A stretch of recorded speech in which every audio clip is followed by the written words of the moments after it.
Hey, what's going on, people? Welcome back to Football Therapy with me, your host Jan. I do hope everyone is doing well today, man. I really do hope that. Welcome back to Chelsea News, the daily series here on Football Therapy, where I go across football news media and consolidate everything regarding the Blues and present it to you guys in a manageable package, giving you my opinion, but more importantly, asking for yours. Transfers, with the season being concluded, safe in the knowledge that the old guard of Willian and Pedro is being moved on, new players coming in, the Frank Lampard revolution is in full effect, we need to rebuild. But we've got a lot of outgoing players as well, and also potential loan destinations for young players, which I want to talk about today, as well as a Kai Havertz update, which I haven't spoken about in a while. If you like keeping updated and plugged into the football world, you should absolutely consider checking out OneFootball. I'll tell you why, because it's completely free. I do it. It tells you everything you need to know about the beautiful game when football's on. But hey, when football's off as well, it lets you know all the news,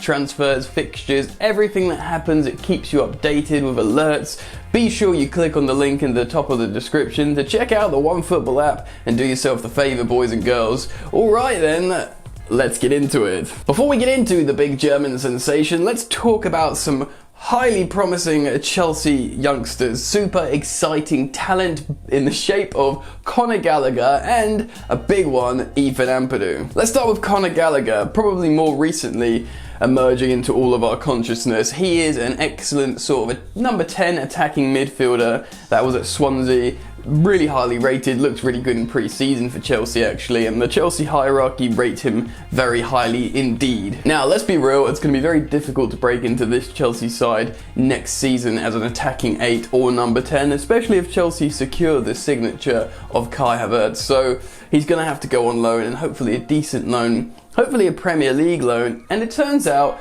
the likes of Marcelo Bielsa's Leeds are very interested in the youngster. Two perspectives to this story, the first being Leeds play excellent attacking, high energy, high pressing football, and of course they will be a Premier League team next season, so that sounds pretty darn perfect, that kind of loan. I'd probably be quite happy with that. High attacking team with high discipline from Bielsa. Would obviously keep fit all season. That could be an excellent loan option for young Conor Gallagher. But can we forget Spygate and Frank Lampard's relationship, or perhaps lack of relationship, with Marcelo Bielsa? I mean, that's funny. Could Lampard have the shithousery and stubbornness to be like, no, you can't have my player because you spied on me? Maybe. Truth is, it's probably a good loan, and at the end of the day, I imagine we'll put in a clause into the loan that he can't play against us in the fixtures.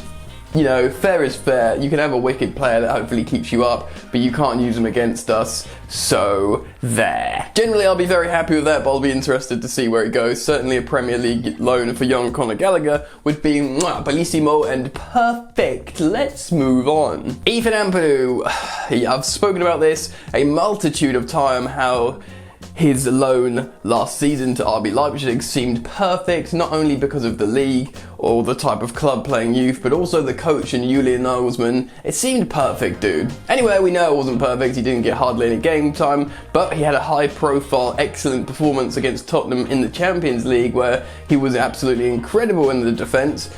A player that Chelsea could probably do with right now. The truth is, although he is highly rated by Lamps and Jody, Lampard did wax lyrical about him last summer, I don't think he's going to come straight into the squad. He is being touted for a loan, and there's been two clubs that have been talked about when it comes to loan destinations for young Ethan Ampadu. One is Norwich City. Again, they play attacking football, that's good, but they're down in the Championship now, and maybe he'd probably squeeze a Premier League loan. And the other one that's just risen in the media recently is Fulham. Now, of course, Fulham are in the Premier League, so that kind of is better, but they squeezed in through the playoffs on a 2-1 win in the playoff final against Brentford, who were of course heavy favourites to get promoted over Fulham.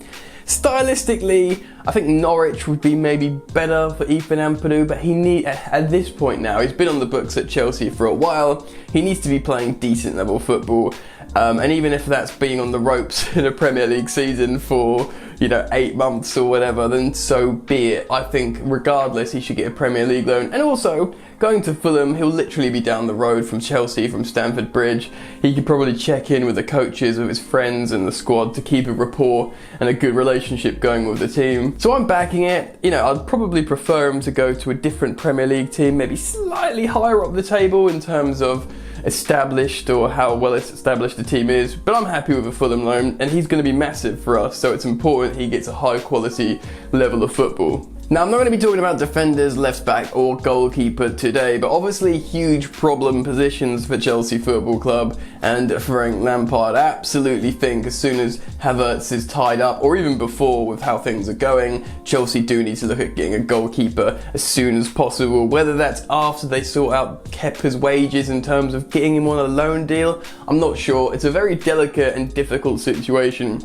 I have no inside knowledge regarding this. I can only read certain news publications and what journalists are saying, just like you guys, so I'm going to report on it as it surfaces. But for the moment, there's not much to go on. It does look like someone like Andre Onana would be the most likely goalkeeper. Left back is still poised between 2 or 3 candidates. We'll have to see what happens, and of course Chelsea want Declan Rice. And I want Lewis Dunk at centre half, but we'll see what happens there. I'll keep you guys updated. Let's move on and talk about Kai Havertz. Now, firstly, it's worth getting this out of the way. Frank Lampard liked a post on Instagram from 433. It's a little media post of Kai Havertz doing a skill. Frank Lampard liked it, which is one of those silly social media stories like, so what, do you know what I mean? But Frank Lampard's not that active on Instagram. He knows that Chelsea are being heavily linked to Havertz.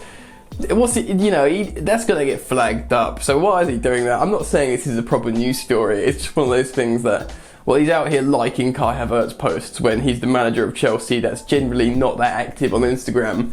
You do the math. Before I talk about when Chelsea are potentially going to sign Havertz as well, I also want to give my thoughts on a comment Frank Lampard made post-match after the Bayern Munich game in the post-match press conference. So he was asked about Kai Havertz, like, when do you expect to do this? Another one of these blunt forward questions that are provocative and out of context almost from the game.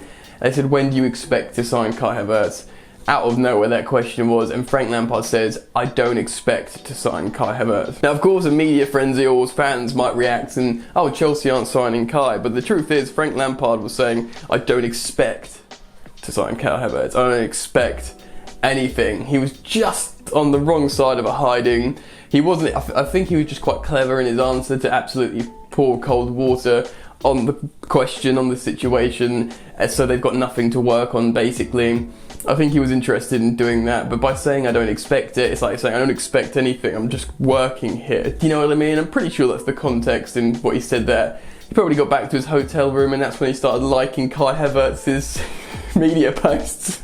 Anyway, the news stories are claiming that Chelsea are going to complete this deal after the completion of the Europa League, which of course Bayer Leverkusen are still in. They're yet to play Inter Milan. Now, I think this is to do with the finances. Obviously, you could look at the fact how he's not around to perhaps negotiate. Well, apparently his personal terms are agreed, but perhaps his representatives don't want to distract him while he's, playing well for a European competition that Bayer Leverkusen can win. But I also, this is pure speculation here, I do wonder if it's something to do with the financial structure of the deal or indeed the transfer fee. Remember a few weeks ago when this Kai Havertz deal started circulating around the media?